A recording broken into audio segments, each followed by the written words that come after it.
Hello guys, இன்னைக்கு நம்ம God love human ட்ராமாவோட தேர்ட் பார்ட் தான் பார்க்க போகிறோம். வெல்கம் டு டிகிசஸ். நம்ம சேனலுக்கு ஏதாவது புதுசாக இருந்தீங்கன்னா மறக்காம சப்ஸ்கிரைப் பண்ணிக்கோங்க. இன்னைக்கான வீடியோக்குள்ள போயிடலாமா? ஹீரோக்கு ரொம்ப கஷ்டமா இருக்கு. அவங்களுக்கு ரொம்பவே பிடிக்க ஆரம்பிச்சிருது ஹீரோயினை. என்ன பண்ணலாம் அப்படின்னு யோசிக்கும் போது தான் அவர் தான் காட் ஆச்சு. அவருக்கு வந்து 3 வால் இருக்கும், தங்க வால். அதுலேருந்து ஒன்று எடுத்து ஹீரோயினை குணப்படுத்துறதுக்காக யூஸ் பண்ணுறாரு. ஹீரோயினுக்கு உடனே சரியாகிருது. ஆனால் உள்ளே இருக்க அந்த ஒயிட் ஃபாக்ஸ் தான் கத்த ஆரம்பிச்சிருது. உனக்கு இருக்கிறதே 3 வால் தான், அதை வந்து எதுக்கு இந்த மாதிரி ஹியூமன்ஸ் காப்பாற்றுறதுக்கு தான் நீ ஹெல்ப் பண்ணிட்டு இருக்க அப்படின்னு சொல்லி கத்தும்போது, நான் எனக்கு தெரியும் என்ன பண்ணணும்னு சொல்லி, நீ அமைதியாரு அப்படின்னு சொல்லி சொல்றாரு. ஆனால் கேட்கவே மாட்டேது. இதே மாதிரி நீ எத்தனை தடவை தப்பு பண்ணுவ அப்படின்னு சொல்லி கேட்கும்போது ஹீரோ அப்படியே சைலண்ட் ஆகுறாரு. ஆல்ரெடி இந்த மாதிரி ஏதோ தப்பு பண்ணியிருக்காரு போல. ஹீரோயினுக்கு நம்மளால எந்த பிரச்சனையும் வந்துடக்கூடாது அப்படின்னு சொல்லிட்டு அவர் அந்த இடத்துல இருந்து கிளம்பிடுறாரு. ஆனால் ஹீரோயின் வந்து கொஞ்சம் கான்ஷியஸாக தான் இருந்திருப்பாங்க. ஹீரோ பண்ண எல்லாமே பார்த்துட்டு இருந்திருப்பாங்க. அவங்க ஒரு வாழையை நம்மளுக்கு கொடுத்துருக்காங்க அப்படின்னு சொல்லி வச்சுட்டு இருக்காங்க. எங்க ஜிக்குமே எல்லாமே தெரிய வருது. எப்படி ஹீரோயின் பொழைச்சானே தெரியல அப்படின்னு சொல்லும்போது கூட இருக்க அசிஸ்டன்ட் தான் சொல்றாங்க, கண்டிப்பா ஹீரோ வந்து ஹியூமனே கிடையாது, வேற ஏதோ ஒண்ணு அப்படின்னு சொல்லி பேசிட்டு இருக்கான். கரெக்டா அந்த நேரத்துல தான் நம்ம ஹீரோயினுக்கு தும்பல் வந்துருது. ஹச் அப்படின்னு சொல்லும்போது மறுபடியும் ஹீரோ வந்துடுறாரு. ஆனா இப்ப வந்து அந்த ஃபாக்ஸா தான் இருக்காரு.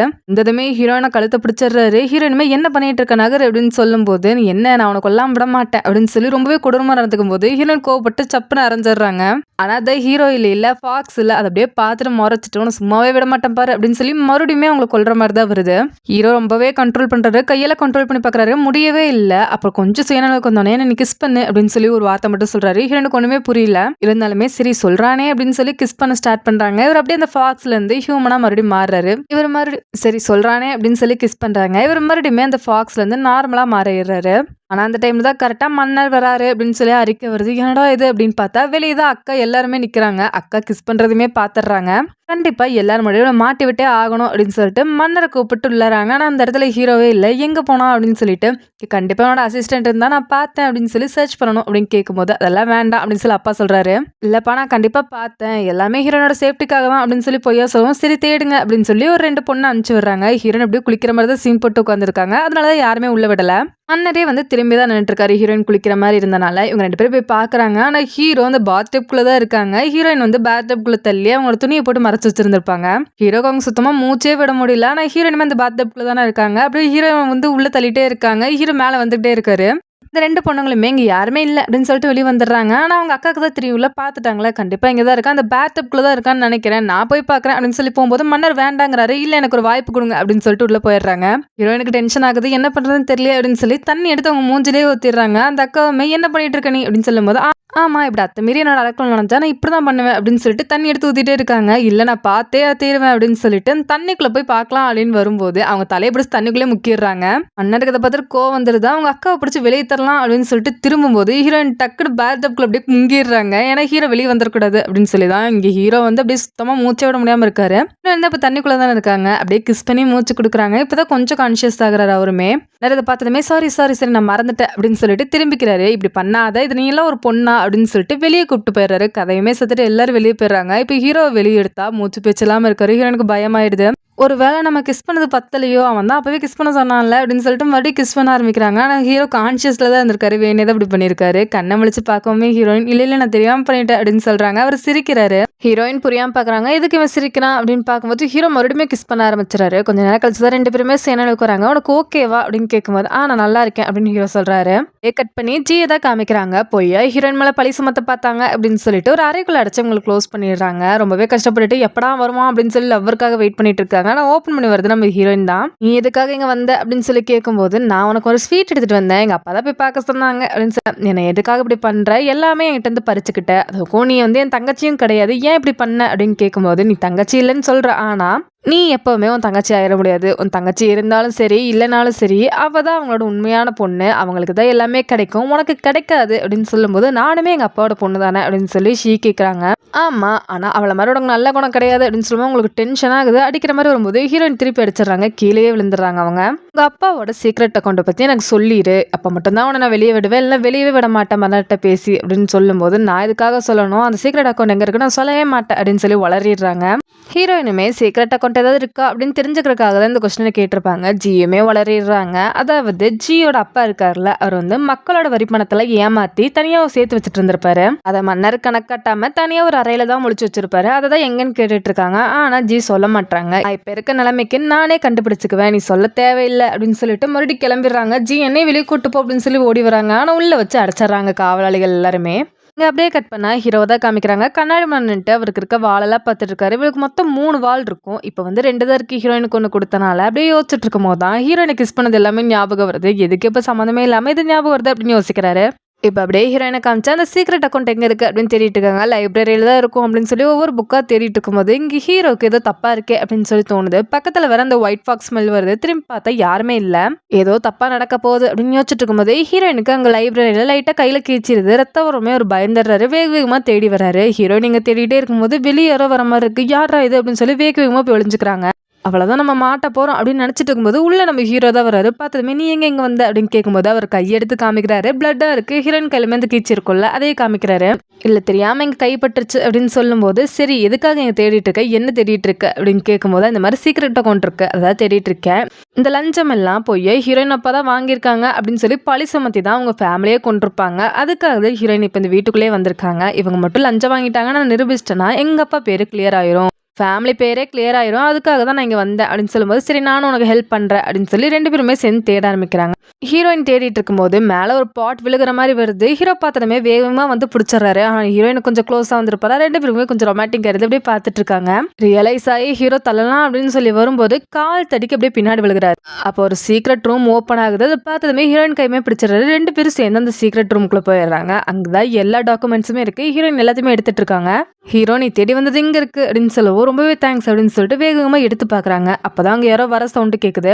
2 பேருமே இப்பதான் வெளியே போலான்னு வந்திருப்பாங்க. என்னடா பண்றது அப்படின்னு சொல்லிட்டு வேகமா ஒரு இடத்துல போய் ஒளிஞ்சுக்கிறாங்க. உள்ள வரது வேற யாரும் இல்ல ஷீயோட அப்பா தான். யாரோ இருக்க மாதிரி இருக்கே ரூம் எப்படி லாக் ஆகாம இருக்கு அப்படின்னு சொல்லி தான் தேடிட்டு இருக்காரு. இவங்க 2 பேரும் நிக்கிற இடத்துல ஒரே ஒரு ஆள் நிக்கிற அளவுக்கு தான் இடம் இருக்கு. அப்பதான் மறைவா இருக்கும் இல்லைன்னா தெரிஞ்சிருமே அப்படின்னு சொல்லி யோசிச்சுட்டு இருக்கும்போது ஹீரோ டக்குன்னு ஹீரோயின் அப்படியே தூக்கிக்கிறாரு. 2 பேரும் ரொம்ப க்ளோஸா வேற இருக்காங்களா அப்படியே கண்ணு கண்ணு பார்த்துட்டே இருக்காங்க. ரொமான்டிக் ஆயிருது. ஆனா ஷியோட அப்பா வந்து செக் பண்ணிட்டு யாரும் இல்ல போல அப்படின்னு சொல்லி நார்மலா அப்படியே புக் படிச்சிட்டு இருக்காரு. இவங்க 2 பேரும் அந்த கேப்ல எஸ்கேப் ஆயிடுறாங்க. ஹீரோயின் வெளியே வந்ததுமே பேச ஆரம்பிக்கிறாங்க. அன்னைக்கு எனக்கு அந்த விஷ ஊசி குத்துச்சுல்ல அப்ப வந்து உன்னோட வாள் நீ கொடுத்த அப்படிங்கறத நான் கான்சியஸ்ல இருக்கும்போது பார்த்தேன். உனக்கு அந்த வாள் ரொம்பவே முக்கியமான ஒன்றா இருக்கணும். எதுக்காக எனக்காக அதை செலவு பண்ண அப்படின்னு சொல்லி கேட்கும்போது நான் வந்து அந்த ஜெயிட்காக மட்டும்தான் அது எல்லாத்தையுமே பண்ணுறேன் வேறு எதுவுமே இல்லை அப்படின்னு சொல்லி ஹீரோ சமாளிக்கிறாரு. ஆனால் ஹீரோக்கு ஹீரோனை ரொம்பவே பிடிச்சிருக்கு.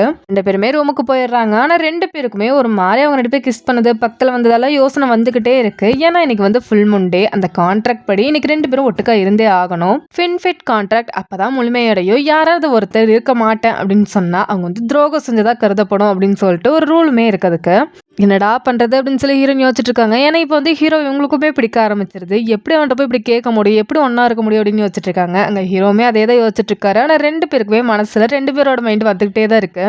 ஹீரோவால ஒரு கட்டத்துல கண்ட்ரோலே பண்ண முடியல. ஏஞ்சி ஹீரோயின் ரூமுக்கே வந்துடுறாங்க. ஹீரோயினுமே அப்பதான் கரெக்டா ஹீரோ கூப்பிடலாம் அப்படின்னு வெளியே வந்திருப்பாங்க. ஆனா ஹீரோ பார்த்து பயந்துடுறாங்க. வெளியே தள்ளி விட்டுறாங்க. இதுக்காக நீ இப்படி பண்ற அப்படின்னு சொல்லி கேட்கும்போது நீ வராத ரூமுக்கு அப்படின்னு சொல்றாங்க. அப்புறம் எதுக்காக நீ வெளியே வந்தேன்னு கேட்கும்போது இல்ல சும்மா காத்து வாங்கலான்னு வந்த அப்படின்னு சொல்லி அப்படின்னு நடிக்கிறாங்க. ஹீரோ இப்ப நான் வரணும்னு சொல்றியா வரக்கூடாதுன்னு சொல்றியா மாத்தி மாத்தி நீ பேசுற மாதிரி இருக்கே அப்படின்னு சொல்லும்போது இல்ல வரக்கூடாது அப்படின்னு சொல்லி வெளியே தள்ளி கதவை சாத்திடுறாங்க. ஹீரோனால இங்கே ஃபீலிங்ஸை சுத்தமாக கண்ட்ரோலே பண்ண முடியல. என்னடா பண்ணுறது அப்படின்னு சொல்லிட்டு பேசாமல் எக்ஸசைஸ் பண்ணலாம் நம்ம மைண்ட் எல்லாம் டைவர்ட் ஆயிரும் அப்படின்னு சொல்லிட்டு ஷர்ட்டை மட்டும் கழட்டிட்டு புஷ்அப் பண்ணிட்டு இருக்காரு. இங்கே ஹீரோயின்மே அதை யோசிச்சுட்டு இருக்காங்க. என்ன இவ்வளோ ஞாபகம் வருது என்னதான் பண்ணுறது இன்னைக்கு வர ஃபுல் மூன் டே அப்படின்னு சொல்லி யோசிச்சுட்டு இருக்கும்போதே உங்களுக்கு கரெக்டாக தும்பல் வந்தது ஹச் அப்படின்னு சொல்லவும் ஹீரோ அப்படியே புஷ்அப் பண்ணுற பொசிஷன்லேயே வந்து ஹீரோயின் மேலே விழுகிறாரு. அவர் வேறு ஷர்ட் இல்லாமல் இருக்காரா. ஹீரோயினுக்கு பார்த்ததுமே ரொம்ப அப்படியே ஃபீலிங்ஸ் ஆயிடுது. 2 பேராலுமே கண்ட்ரோல் பண்ண முடியாமல் அன்றைக்கி 2 பேரும் ஒட்டுக்காவும் இருக்காங்க. நீங்கள் 2 பேருமே கண்ணை முழிச்சு பார்க்குறாங்க. உடனே மன்னர் வராரு அப்படின்னு சொல்லி ஒரு சவுண்டு கேட்குது. ஐயோ மறுபடியும் வந்துட்டானா அப்படின்னு சொல்லிட்டு ஹீரோ போய் ஒளிஞ்சுக்கோ அப்படின்னு சொல்கிறாங்க. கரெக்டாக மன்னருமே உள்ளே வந்துடுறாரு. ஆனால் ஹீரோ அங்கே காணோம். ஹீரோயின் தான் இருக்காங்க. அப்பதான் தூங்கி எந்திரிச்ச மாதிரி அப்படியே கொஞ்சம் சீன் போடுறாங்க. அவருமே சரி சரி நீ ட்ரெஸ் வேணா போட்டுக்கோ அப்படின்னு சொல்லி திரும்பி நிற்கிறாரு. ஆனால் ஹீரோ கரெக்டாக மன்னர் பின்னாடியே தான் நின்றுட்டு இருக்காரு. ஆனால் மன்னர் வந்து பார்க்கல. ஹீரோயினும் வந்த விஷயத்த சொல்லுங்க அப்படின்னு சொல்லி கேட்கும்போது இல்லை உனக்கு உடம்பு சரியில்லைன்னு சொன்னாங்க அதான் நான் பார்த்துட்டு போகலான்னு வந்தேன் எனக்கு ரொம்பவே கவலையாக இருந்துச்சு அப்படின்னு சொல்லிட்டு தொட்டு பார்க்கலாம் அப்படின்னு சொல்லி கையெடுத்து வராரு தலைக்கிட்ட. அப்போ ஹீரோ அவங்க பின்னாடி இருந்து முறைச்சிட்டே இருக்காரு. ஹீரோயின் பார்த்துமே டக்குன்னு கையை பிடிச்சிடுறாங்க. நான் ரொம்பவே நல்லா இருக்கேன் அரசரே அப்படின்னு சொல்லும்போது சரி சரி நான் கொஞ்சம் கவலைப்பட்டேனா அதான் கொஞ்சம் ஓவரா பண்ணிட்டேன் அப்படின்னு சொல்லி அவருமே புரிஞ்சுக்கிறேன். ஹீரோயின் தொடக்கூடாதுன்னு நினைக்கிறாங்கன்னு சொல்லி ஸோ அவர் எதுவும் கட்டுக்கல. ஆனால் ஹீரோயின் பின்னாடியே பார்க்கும் என்னாச்சு என் மேலே ஏதாவது இருக்கா அப்படின்னு சொல்லி திரும்பி திரும்பி பார்க்குறாரு. ட்ரெஸ் எல்லாம் எடுத்து பார்க்குறாரு. ஆனால் எதுவுமே இல்லை. ஆனால் ஹீரோ பின்னாடியே தான் நின்றுட்டு இருக்காரு. மறைஞ்சு நிற்கவும் மன்னருக்கே கொஞ்சம் டவுட் ஆயிடுது. யாராவது பின்னாடி இருக்காங்களா அப்படின்னு சொல்லி திரும்பி பார்க்குறாரு. யாரும் இல்லை. அப்படி சுத்தி பார்க்குறாரு. ஹீரோ நல்லா மறைஞ்சு நின்றுட்டே இருக்காரு. ஒரு கட்டத்தில் ஃபுல்லாக அப்படியே திரும்பி நிற்கும் போது ஹீரோ வந்து அப்படியே ஹீரோயினை தெரியாம கிஸ் பண்றாரு. ஹீரோயினுக்குமே ரொம்ப சந்தோஷமா இருக்கு. 2 பேருமே லவ் பண்ண ஆரம்பிச்சிட்டாங்க. அப்படியே வெளிப்படுத்தவும் ஆரம்பிச்சிட்டாங்க. மன்னர் அந்த பக்கம் ஃபுல்லா தேடிட்டு யாரும் இல்லையே அப்படின்னு சொல்லி திரும்பும்போது மறுபடியும் ஹீரோ போய் பின்னாடியே மறைஞ்சுக்கிறாரு. சரி சரி நான் கிளம்புறேன் நீ பாரு அப்படின்னு சொல்லிட்டு அங்கேருந்து கிளம்பிடுறாங்க. எங்க அப்படியே கட் பண்ணி ஜியை காமிச்சா உண்மையை சொல்ற லோஷன் அப்படின்னு சொல்லிட்டு அவங்க லவர் கிட்ட இருந்து ஒன்று வாங்குறாங்க. இதை வச்சு எப்படியாவது ஹீரோ நம்ம கவுத்தே ஆகணும், இதை குடிச்சா அவ கண்டிப்பா உண்மையை மட்டும் தான் சொல்லுவா, அப்பா முன்னாடி இதை காமிச்சிடணும் அப்படின்னு சொல்லிட்டு ஹீரோயினையுமே போய் கூப்பிடுறாங்க. ஹீரோயினுமே தைரியமா வராங்க. ஆனா என்ன பண்றது அப்படின்னு சொல்லி அவங்களுக்கே சுத்தமா புரியல. அவங்க அப்பா முன்னாடி நின்னுட்டு இந்த மட்டும் நீ குடிச்சா உண்மையை மட்டும் தான் பேச முடியும், அப்பா ஆல்ரெடி டெஸ்ட் பண்ணிட்டாரு அப்படின்னு சொல்லும் போது இது விஷமா இருந்தா அப்படின்னு கேக்குறாங்க. இல்லம்மா இப்பதான் நான் குடிச்சு பார்த்தேன், அது விஷம்லாம் இல்ல, உண்மையை மட்டும் தான் சொல்லுவாங்க, நீ குடி அப்படின்னு சொல்லி அப்பா சொன்னால எதுவுமே சொல்ல முடியாம குடிக்கிறாங்க. குடிச்சதுமே ஜி நீ வந்து ஷீ கிடையாது தானே அப்படின்னு சொல்லும்போது ஆமா நான் ஷீ கிடையாது அப்படின்னு சொல்லி ஹீரோயின் ஒத்துக்குறாங்க. அப்பாவுக்கு ரொம்பவே ஷாக் ஆகுது, என்ன இவ எப்படி ஏமாத்திட்டா நம்மள அப்படின்னு பார்த்துட்டு இருக்கும்போது நான் எப்படி ஷீயா இருக்க முடியும், நீ தானே ஷீயை கத்தியால குத்தி கொன்ன அப்படின்னு சொல்லும்போது அப்பாவுக்கு இன்னுமே டென்ஷன் ஆகிடுது. என்ன இது அப்படின்னு சொல்லி பார்க்கும்போது இல்ல இல்ல நான் எதுவும் பண்ணல, அவதான் தண்ணியில மூழ்கி செத்து போயிட்டா அப்படின்னு சொல்லி ஜி சொல்றாங்க. நீ தானே சொன்ன இதை குடிச்சா உண்மை மட்டும் தான் பேச முடியும், அது மட்டும் இல்லாம நீ கத்தியால குத்துறன்னு மட்டும் தான் நான் சொன்னேன், தண்ணிக்குள்ள மூழ்கி செத்து போனான்னு நான் சொல்லவே கிடையாது, இப்பயாச்சும் புரியுதா நீ தான் பண்ணிருக்க அப்படின்னு சொல்லும்போது அப்பாவுக்கு டென்ஷன் ஆகிடுது. இவங்க 2 பேரையுமே கொல்லுங்க, இவங்க 2 பேருமே உயிரோட இருக்க தகுதி இல்லாதவங்க, நம்மளை ஏமாத்திருக்காங்க அப்படின்னு சொல்லி ஆணையிட்டோன்னே எல்லாருமே அடிக்க வராங்க ஹீரோயினை. ஆனா அப்பா அதுக்கு முன்னாடி ஹீரோயின் ஒரு அடி அடிச்சிருப்பாங்க, தலையில வேற ரத்தம் வர ஆரம்பிச்சிருது. இங்க ஹீரோ காமிச்சா ஒயிட் ஃபாக்ஸ் யாருன்னு சொல்லி கண்டுபிடிச்சிருது, அந்த லவ்வர் தான் அப்படின்னு சொல்லி சண்டை போட ஆரம்பிக்கிறார். 2 பேரும் பயங்கரமா கத்தி சண்டை போட்டுட்டு இருக்காங்க. அப்பதான் இவருக்கு அப்படியே தலையில ரத்தம் வர ஆரம்பிக்குது. புரியுது ஹீரோயினுக்கு ஏதோ ஆபத்து அப்படின்னு சொல்லிட்டு வேக வேகமா அவர் அப்படியே கத்தியால குத்திடுறாரு ஒயிட் ஃபாக்ஸ. இங்க மறுபடியும் ஹீரோயினை காமிச்சா தலையில ரத்தம் வரதுல அப்படியே பார்த்துட்டு நின்றுட்டு இருக்காங்க. அப்பவுமே இவங்க 2 பேத்து கொல்லுங்க அப்படின்னு சொல்லும் போது ஜி வந்து அப்படியே கத்தி எடுத்து அவங்க அப்பா கழுத்திலே வைக்கிறாங்க, எல்லாத்திட்டையும் சண்டை போட்டுட்டு. நான் எதுவுமே பண்ணல, நான் உங்களோட மக தான், பாவ பொய் சொல்றா அப்படின்னு சொல்லவும் இப்போதைக்கு இவ்வளோ நம்ம ஏதாவது பண்ணா பிரச்சனை ஆயிரும்னு சொல்லி அவங்க அப்பாவுக்கு புரியுது. ஸோ நீங்க ஜி எதுவும் பண்ணாதீங்க, ஷீயை மட்டும் கொல்லுங்க அப்படின்னு சொல்லி ஹீரோயினை கை காமிச்சிடுறாரு. எல்லாருமே ஹீரோயினை கொல்றதுக்காக வாள் எடுத்துட்டு வராங்க. இதோட இந்த எபிசோட் முடியுது. இதுக்கப்புறம் வர எபிசோட்ஸ்லாம் மிஸ் பண்ணாம பார்க்கணும்னா டிகிஸ் சேனலை சப்ஸ்கிரைப் பண்ணி வச்சுக்கோங்க. இதுக்கப்புறம் என்ன ட்ராமா போடலாம் அப்படின்னு சொல்லி கமெண்ட்ல சொல்லுங்க. தேங்க்யூ.